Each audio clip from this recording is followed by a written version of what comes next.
Dodamies tālāk pie nākamā stāsta. Ne tik daudz par kiberdrošību, bet par IT risinājumiem, vai ne? Un man patīk salīdzināt, ka IT risinājumi tas ir kā bērni. Ja mēs paskatāmies, bērni arī tiek plānoti, bērni tiek izstrādāti, uzturēti, attīstīti visā pastāvēšanas laikā, un ar to ir saistīti riski gan drošībai, gan kvalitātei, gan efektivitātei. Vai ne? Bet ne par bērniem. Ne par bērniem nākamais runātājs, bet par IT sistēmām. Sveicam mūsu priekšā risinājuma arhitektūras prakses vadītāju Emergent IT, Aigars Mačiņš. Sagaidām ar aplausiem. Un lūdzu. Jā, sveicināti. Tā. Tad mazliet par mani. Tā ļoti ātri. Es esmu vairāk pārstāvu izstrādātāju galu. Manā karjerā vienmēr kodam ir bijusi milzīga nozīme. Un no tā nevar aizmukt. Bet pēdējā laikā es vairāk darbojos ar uzņēmuma arhitektūras izaicinājumu un arī ar klientiem, kad mēs darbojamies. Mums bija gana bijuši pēdējā gadā vairāk projekti arī par tādiem kā arhitektūras novērtējumiem, saprast, kas notiek viņiem ar tehnoloģijām biznesos un kādus pieņemt nākamos lēmumus un uz kurien iet tālāk. Šie klienti ir bijuši dažādās valstīs arī. Interesants gadījums bija viens ukraiņu klients, kuram mēs, kuri katru dienu novāc bumbas no savas rūpnīcas, jo tā ir tāda realitāte, un tas iedeva jaunu perspektīvu mazliet par šiem jautājumiem. Bet problēmas patiesībā ir vienādas visur, neatkarīgi no valsts, vai tā ir Latvija, vai kāda cita Eiropas Savienības valsts, vai Amerika. Izaicinājums ir diezgan līdzīgi.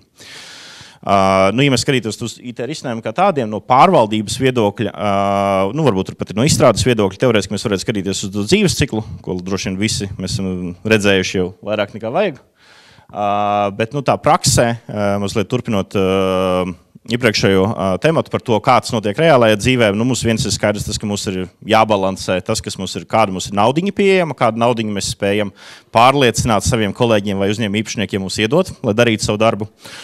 Ko mēs darām ar saviem cilvēkiem, vai mēs viņus esam pietiekami izglītojuši, apmācījuši, ko darīt, ja mums šie cilvēki pazūd, izbrauc un mums zūd viņu kompetences, kāds var notikt dažādos kontekstos, un kā mēs uzturam šīs prasmes, kā uzņēmums no savas spējas. Tad, kas ir mūsu mērķi arī, kur mēs gribam iet uz priekšu, vai mēs mums varbūt veicas vai neveicas ar jaunu klientu iegūšanu, izaugsmi, un mēs tiešām plānojam, ka mūsu bizness augs, vai arī mēs paredzam, ka mūsu bizness vairāk stagnēs, un mēs augsim caur to, ka mūs nopirks, vai mēs nopirksim kādu citu uzņēmumu vai iestādi, un tādas elementi. Un varbūt, ka mēs mēģinām atrast radošus risinājumus, kā to visu risināt. Atdodam daļu no sava biznesa pakalpojumiem kādiem citiem lielākiem spēlētājiem, mēģinām radīt pilnīgi jaunas spējas tā kā jau nozarē un pasaulē. Un līdz ar to tas mums ir tāds visādas lietas, ka mums jāsako līdzi, ko mēs mēģinām sabalansēt, lai nonāktu pie šiem jautājumiem. Bet beigās mēs tomēr gribam, lai risinājumi, kas mums būtu ieviest uzņēmumos, būtu droši, lai viņus kāds spētu atbalstīt, lai viņiem būtu mērogumi atbilstoši mūsu uzņēmuma vajadzībām vai iestādes vajadzībām. Un tā atbilstība, laikam tas angliskais vārds compliance, tas ir tāds bubulis mazliet, es teiktu, ja mēs skatītos no tā praktiskā viedokļa. Jo atbilstībai, kā mēs runājam, politikas jau vienmēr var sarakstīt. Vienmēr būs tie plāni sazīmēti un to var definēt. Bet no tāda īstenībā, lai viņas realizētu, tur ir ļoti lielas pārmaiņas vajadzīgas ļoti bieži uzņēmumos. Jo ļoti daudzi, ja mēs skatāmies tieši uz atbilstības tematiku, arī par to pašu iepriekšējo tematu runājot par NISu un uzņēmuma nepārtrauktību, patiesībā tā jau ir biznesa līnija un biznesa vadītāja atbildība. IT jau nevar nodrošināt uzņēmumu nepārtrauktību, to nodrošinās tikai bizness. IT var nodrošināt rīkus tam, bet neobligāti tie būs IT rīki. Tie varbūt arī cilvēciski rīki. Varbūt tev nemaz nav vajadzīga tur atkopšanās spēja taviem datiem. Tas varbūt ir ok, ka tu pazaudē tur 4 stundas 200 cilvēku darba datu. Tas ir no biznesa viedokļa, tas varbūt ir pilnībā pieņemams. Varbūt tas nav pieņemams, bet un tad jautājums, vai tas bizness grib tam investēt. Jo, ja mēs skatāmies arī atgriežamies mazliet pagātnē, tad ar visu pārēju pēdējos 25 gados, to gan Latvijā mēs tik ļoti nejūtām, bet pasaulē pirms 25 gadiem IT bija kā karalis, kuram, kā teikt, bija savs budžets, viņš pieņēma pilnībā visus savus lēmumus, varēja visu būvēt. Pēdējo 20 gadu laikā bizness sāka pārņemt kontroli par budžetu vairāk, un viņi paši izvēlās, no kā iegādāt savu pakalpojumu. Viņi pērk to no sava IT, viņi pērk to no cita ārējiem IT pakalpojumu sniedzējiem vai vēl kaut kā, un tad beigās sanāk tā, ka bizness, ja viņi grib iet uz priekšu ātrāk, un IT ir kļuvis pārāk lēns, viņi nopirks no tā, ko viņiem vajadzēs. Viņi nopirks SaaS produktu, pakalpojumu produktu, kas atrisinās viņu problēmu, un tagad mēs atgriežamies atpakaļ pie tā, bet te pašā laikā viņi grib, lai IT nodrošina viņiem visu atbilstību un vispārējo, bet viņi to negrib apmaksāt. Tas tā īsti laikam nestrādās. Tad uzņemies atbildību, tu uzņemies pilnībā. Tas ir tāds atbildības jautājums. Tad, ja mēs tā ļoti vienkārši skatītos, kas mums būtu jādara, ir tas, ka mums daudzās iestādēs trūkst, un es esmu arī pasaulē redzējis, ka ļoti maz uzņēmumu patiesībā spēj uzturēt. Es mēģināju latviski uzrakstīt lietojumus, angliski es teiktu applications, latviski es tā nedrīkst teikt, savādāk mani sadedzinās uz sārta.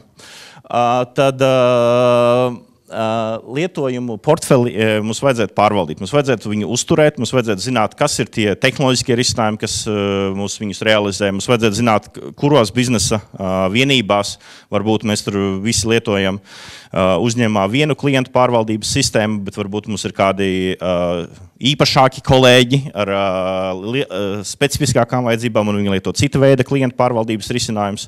Iespējams, ka mums ļoti daudz no šiem risinājumiem nav formalizēti, jo tās nekad jau nav bijušas IT sistēmas. Excel files vai Microsoft Access uzrakstīta formiņa taču nav IT sistēma, bet vai tomēr ir?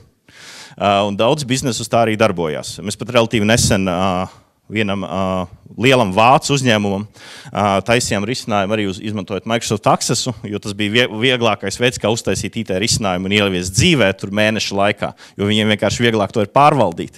Īsto risinājumu pēc tam viņi varbūt ieviesīs vēlāk, bet visas pārējās atbilstības prasības bija vieglāk izpildīt un ātrāk. Tas bija priekš papīra korespondences uzskaitas sistēmas. Ļoti svarīgi papīri. Un tāpēc sistēmas tur būtu dažādās formās. Kas ir vēl būtiski šajā visā stāstā, ir, protams, ražotāja atbalsts. Kad mēs arī runājam par atvērtā koda risinājumiem, tas ir nemazāk svarīgi, ir tas, vai mums ir cilvēku kopa, kas uztur šo risinājumu, vai mums ir investori, kas maksā cilvēkiem, kas rada šos risinājumus, ko mēs izmantojam, vai nav. Tāds piemērs no manas dzīves, kā programmētājs, tur nesen skatījos par vienu biblioteku, ko es esmu izmantojis, lai rakstītu kodu. Viņai pēdējā versija un atjaunojums bija pirms 6 gadiem. Viņa beidz pastāvēt 19. gadā, bet no otras puses es zinu ļoti daudz sistēmas pasaulē, kas lieto to un joprojām dzīvo uz tā paša koda, bet oficiāli neviens viņu vairs neuztur. Un ja tur ir kādi ievainojumi šajos risinājumus, kas eksistē tirgu, tad tā ir tava atbildība tagad. Vai tu pats viņu atjaunosi vai uzturēsi vai nē. Un kā tu vari pamanīt, kad kāda biblioteka pazūd vai kādā viņā ir aktivizējusies kāda kļūda. Un tas ir tāds pārvaldības jautājums, ko mēs tad varētu risināt. Un par to es mazliet vēlāk pastāstīšu. Un tad, kas vēl ir nemazāk svarīgi, ir tas, ka mūsu risinājumi parasti miedarbojas. Sistēmas, kas darbojās atsevišķi, droši vien eksistē vairāk Amerikā, vai ne? Tur Dodžā viņi stāstīja, tur bija intervija, kur viņi atklāja, ka viņiem par cilvēku tur nodokļiem vispārējo, tur ir 40 sistēmas, kas nekādā veidā nav savā veidā integrētas. Precīzāk, viņas ir integrētas ar biznesa procesiem, ar cilvēkiem, kas paskatās sistēmās. Ja viņi to izdara, tad viņas ir integrētas. Ja cilvēki to neizdara, tad viņas nav integrētas. Tā kā tas rada iespējas. Tad runājot par tām bibliotekām un koda elementiem, ko mēs varam izdarīt, tad tāds relatīvi, es teiktu, diezgan nobriedis pasākums, ko mēs varam izmantot, ir uzturēt tās angliski tā saucamās software bill of materials. Būtībā tas ir vienkārši saraksts ar programmatūras atkarībām, bibliotekām, ko mēs izmantojam, kad radām savus risinājumus. Uz to droši vien svarīgāk ir skatīties brīdī, kad mēs gatavojamies kaut ko izvietot produkcijā, un tad mēs izveidojam, ir automātiski rīki, tas nav jādara rokām, kas tev var noskanēt to visu, ļoti daudz dažādu rīku, un izveido sarakstu ar visām šīm bibliotekām. Jo, ja mēs atceramies atkal, atgriežoties mazliet pagātnē, tad pirms, 20 gadiem, laikam bija solījums. Es lietoju programmatūru, es izstrādāju programmatūru, šī ražotāja tehnoloģiju kopā, tā varētu teikt. Ražotājs man nodrošina šīs drošības garantijas un visi forši. Bet mūsdienās mēs to vairs nevaram darīt. Mēs lietojam visu. Mēs lietojam gan lielo ražotāju, gan atvērto pirmkodu. Lielie ražotāji lieto atvērto pirmkodu. Un sponsorē viņu, un tas viss ir jau tik ļoti samiksējies, ka mums patiesībā tā atbildība dēļ tā visas labuma patiesībā dienas beigās un atvēršanās pāriet mūsu pašu atbildībā, kad mēs šos risinājumus darbinām pie sevis. Un, kad mēs viņus izvietojam, mums vajadzētu uzturēt šos sarakstus, vajadzētu zināt versijas visiem risinājumiem, kas mums ir uzliktas, jo varbūt, ka mēs neatjaunojam visus mūsu risinājumus visām bibliotekām uzreiz, tas notiek laika gaitā, vai arī nekad neatjaunojam. Mēs varam uztaisīt risinājumu, kurš vienkārši dzīvo un dara savu darbu 15 gadus, nekad nenoplīst, kāpēc mums par to uztraukties, vai ne? Un tad no tāda viedokļa viens ir, un otrs ir tas, ka šīs ievainojumības varbūt brīdī, kad mēs viņus izvietojam, radām produktu, viņam nav ievainojumība, bet mēs viņus atrodam vēlāk. Kā mēs tur par Java varam jokot, ka tur katru dienu tiek atrasta jauna ievainojumība tajās vēsturiskajās Java versijās. Tagad tas īsti vairs nav tik liela problēma. Bet principiāli ievainojumības var atrasties un tikt radītas arī mākslīgi, lai vēlāk iestātos spēkā jebkurā mirklī. Ļoti daudzi tā kā hakeri iegūst uzticību no tiem uzturētājiem, rada kodu, ievieto savu kodiņu tavā tur atvērtā pirmkoda bibliotekā, bet viņi aktivizē to savu backdooru vai caurumu tikai pēc dažiem gadiem, kā tas ir gadījās ar dažām lietām certifikātos, vai ne? Pirms gada. Un mums ir jāuztur saraksts ar to, kas mums ir, un tad mums ir šis saraksts periodiski jāskanē pret publiskām ievainojumību bibliotekām. Ir maksas rīki, kas to dara, es domāju, ka tur kādi par to noteikti runās. Ir arī bezmaksas rīki, ko var izmantot, un tās ievainojumības saraksti ir diezgan publiski. Nu, ja tev ir maksas rīki, tu kaut ko var uzzināt mazliet ātrāk. Ja tev ir bezmaksas rīki, tu uzzinās reizē ar visiem, bet tu to zināsi. Jo mums ir jāpieņem arī, ka mēs dzīvojam pasaulē, kur visi zina visu, tā varētu teikt, un galvenais ir, kad es par to pats uzzinu, jo tas prieks, par ko droši vien, kur tu ieguldies, ir ātrums, ka tu uzzini to pats. Un tas ir droši vien pats būtiskākais elements. Par standartiem runājot, man ļoti mīļš temats, tad tāds ļoti labs formāts, kā to visu varētu uzturēt, ir Linux Foundationam, ir šāds failu formāts, ir vēl viens OWASP formāts, ir vēl daži citi, bet principiāli runājot, ko es ieteiktu visiem, kad jūs veidojat šos sarakstus, darīt to nevis ar ķepiņām, bet izmantot rīkus un turēt to visu kādā standartā, kas ir industrijā atzīts. Jo tad būs arī citi rīki ekosistēmā, kas ar to integrēsies un dzīve būs vienkāršāk. Vai arī būs pārveides rīki. Jā, tur ir saraksts ar dažādiem rīkiem, kas ir pieejami gan maksas, gan bezmaksas, ko var izmantot, lai veidot šos sarakstus un skanētu. Protams, vairāk, kā teikt, naudas var nopirkt melno pīli, tad vai arī var izmantot kādu bezmaksas rīku. Tad, jā, to es jau minēju. Tad vēl viena liela problēma, kas man ir aktuāla darbā, kur man maksā vairāk, ir tas, ka mums atnāk klienti un saka, mums ir uztaisīta lieliska sistēma, viņi mums lieliski risina mūsu problēmas, mēs tur beidzot esam uztaisījuši pilnīgi visas spējas, kas vajadzīgas, bet, laikam tā mūsu pamatplatformai ražotājiem nav atbalsta. Vai mēs tur būvējam uz novecojuša tur ERP platformas risinājumu bāzes, esam uzbūvējuši savu tur custom risinājumu, jo, ERP sistēmas pirms gadiem vēl 15 būtībā bija mūsu low codes, kur varēja būvēt risinājumus ļoti ātri, efektīvi, un ERP bija tas veids, kā tu varēji patiesībā uzbūvēt ļoti daudz jaunas biznesa funkcionalitātes un fokusēties uz to un nedomāt par nefunkcionālajām prasībām, kuras ieguva bezmaksas. Un tagad mēs lietojam low code, lai darītu to pašu. Un tad viņi ir uzbūvējuši šīs sistēmas, un tagad viņi domā, ražotājs vairs neatbalsta, ražotājs vairs nepārdod licences, vairs nav licenču modeļa, mēs neko ražotājs saka, tur šaujieties nost, viņiem tur pasaulē ir aizgājis citā virzienā. Skaidrs, ka tā ir paša uzņēmuma vaina, jo uzņēmums jau, varēja pieņemt lēmumu tur pārrakstīt vai nomigrēt arī pirms 10 gadiem, bet tagad tas kļūst sāpīgi dēļ visām regulām, arī dēļ riskiem. Varbūt uzņēmums maina savu biznesa modeli, un tagad tā kļūst aktuāla problēma. Un viņi maksās lielu naudu, jebkurā gadījumā, lai viņi atrisinātu.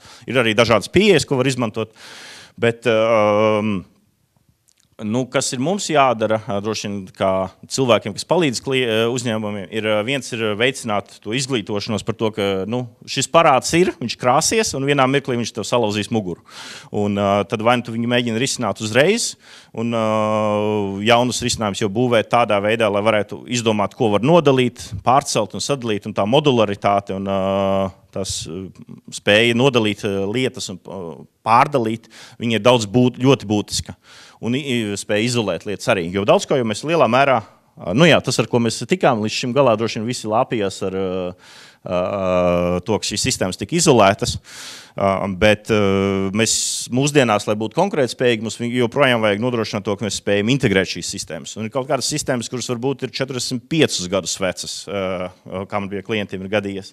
Un tad viņas pašas nespēja integrēties. Tu būvē citus risinājumus, kas viņus integrē. Tāpēc, tas arī viss ir jāuztur. Un tur, protams, arī vai tev ir cilvēki, programmētāji, kas to spēj uzturēt, arī nevienmēr var atrast. Tā, tad mazliet par to, kā mums vajadzētu skatīties, pārvaldīt savu to lietojumu portfeli. Mums vajadzētu skatīties arī noteikti, pats galvenais ir tā klienta vai mērķa pieredze, ko gribam sasniegt, bet uzturēt to šādā veidā. Jo, ja mēs to skatāmies nevis kā uz sistēmām, bet vairāk jau uz kā uzņēmuma spējām, mēs patiesībā spējam mazliet vieglāk radīt savu abstrakcijas un padarīt to problēmu mazāku un sagriežamāku. Jo, ja mēs teiksim, ka man vajag tur visu kaut kādu milzīgu kalnu norakt, kalnu varbūt tu nevari norakt, bet varbūt, ka tev no tā kalna ir svarīgi tikai viena tā elements, un tu vari sākt ar to. Un tas ir tas, kas ir droši vien svarīgākais, ko par to domāt. Tad šeit ir vairāk... Mēs nākotnē nekad nevarēsim prognozēt, jo tas viss ir hipotētiski. Un biznesā mums arī mums tāpat katru dienu ir jāsaskarās ar nenoteiktību, ar to, ka pasaule mainās, un pēdējos gados mēs to droši vien esam super jutuši. Kā teikt, Covid bija ļoti jauks sitiens mums visiem, tad karš Ukrainā ir milzīgs sitiens mums daļā gadījumu arī visiem, tad vēl kādas pārmaiņas, tagad ir daļai jauni vecie vēji no Amerikas. Un tādā ziņā, ka mums ir jāpielāgojas. Un tas ir būtībā galvenais, kas mums ir jāsaprot, ir tas, ka tā mūsu spēja pielāgoties ir svarīgākais. Un tas IT risinājumi, kad mēs viņus plānojam, ir jādomā, kā mēs viņus varam padarīt tādus, lai atliktu lēmumu pieņemšanu maksimāli uz nākotni. Jo vislabākais lēmums droši vien tas, ko var pieņemt pēdējā brīdī, vai nepieņemt nekad. Un tad būvēt tās sistēmas tādā veidā, lai mēs varētu savu šo nākotnes elastību nodrošināt. Varbūt ir elementi, kur mums tas nav vispār nepieciešams, un mēs no tā atsakamies, un tas arī ir vērtīgi. Bet mums ir jādomā no tā, kas ir vajadzīgs priekš mums, un tāpēc mums ir ļoti svarīgi domāt arī par mūsu spējām un mūsu klientu vajadzībām, kuras mēs mēģinām realizēt. Nevis par to, kas ir bukletos no ražotājiem, tā teikt, bet kas ir vajadzīgs mūsu biznesam šodien un kur mēs redzam, uz ko mums jāspēj būt reaģēt nākotnē. Un tas ir tie mūsu fokusa elementi. Mazliet, ja gribās paspēlēties, jo kiberdrošības likums ir diezgan tāds nejauka lieta. Manā izpratnē viņš ļoti daudz ko nepasaka, bet no tāda globālā viedokļa, ja mēs skatāmies, ir tāds ļoti jauks dokuments, ko daudz varbūt jau ir izlasījuši, bet man viņš ļoti patīk no Amerikas, kas ir par kiberdrošības briedumu modeli. Viņš ir tur uz dažām 100 lapām ar jaukām vizualizācijām, bet tās ir dimensijas, kurās skatīties, un kas ir būtiskākais, ir tas, ka tev jau nevajag tur visu sasniegt maksimāli automatizētā līmenī ar robotiņiem, kas tur skraida un dara visu tavu darbu. Mums ļoti daudz, kam būs dažādas lietas, un nepieciešamas, mums, protams, kiberdrošības likums mēģina noteikt to apakšējo līniju, bet no mūsu biznesa konteksta mums kaut kur ir jāatrod tas mūsu līdzsvars, jo mēs negribam investēt tur, kas mums nedos atdevi. Un tas ir tas, kur mums ir jāskatās, kā mēs sevi sabalansējam. Tā, un tad, kā es arī atsaucos, tad viss mainās un attīstās. Daudzas lietas, par kurām mēs runājam šodien, un problēmas, kas mums šodien pirms 20 gadiem neeksistēja. Mēs pat nezinājām, ka viņas varēja būt. Bet mēs lielā mērā dzīvojam un ejam uz priekšu. Un no tāda viedokļa mēs nezināsim arī, kas būs nākamais 20 gados. Bet mēs zinām, kas ir vajadzīgs mūsu klientiem, cerams. Un jo labāk mēs viņus spēsim uzklausīt, tad arī jo labāk mēs viņus arī spēsim apkalpot. Un saglabāt to elastību mūsu biznesā, gan priekš mūsu klientiem, gan īpašniekiem arī lielā mērā, jo mūsu īpašnieki arī grib, lai tas viss vairāk augtu un vairotos. Tā, paldies! Paldies, Aigaram!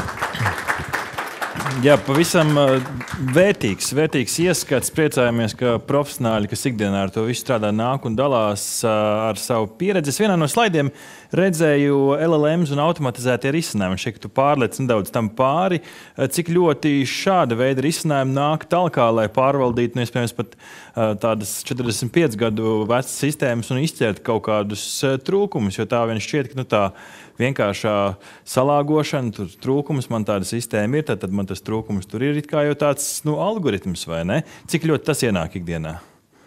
Vai negribās, lai tas ienāk, tad nebūs darbs? Nē, es teiktu, ka LLM noteikti ienāk ikdienā, vienīgi mums jāsaprot, ka LLM ir halucināciju dzinēji. Viņi nestāsta objektīvu realitāti, viņi rada viņu savā izpratnē. Bet, manuprāt, lielākā daļa to sistēmu, tās zināšanas patiesībā vienmēr būs cilvēkos, kas viņas operē. Un cilvēki jau zina, kur ir problēmas. Tev patiesībā nav obligāti, tu vari iegūt objektīvus datus, skanējot ar rīkiem, bet tiem rīkiem būs jābūt, es teiktu, vairāk tā kā deterministiskiem, nevis halucinācijām. Priekš tur vizualizācijām, tur salīdzinājumiem ar tirgu, citām lietām, protams, LLM ir ļoti jauki meklēšanas rīki, kas mums palīdz iegūt paplašinātās perspektīvas vai pārbaudīt mūsu tur kaut kādas, zināšanas pašiem. Bet par to, kas ir tajā lācītim vēderā, tas lācīts vēderā mums tas ir jārok ārā pašiņiem ar rokām un ar cilvēku zināšanām, kas ir, un jārūpējas, lai šīs zināšanas viņiem arī vēl būtu.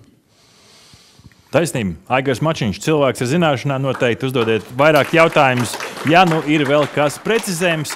Paldies par šo stāstu.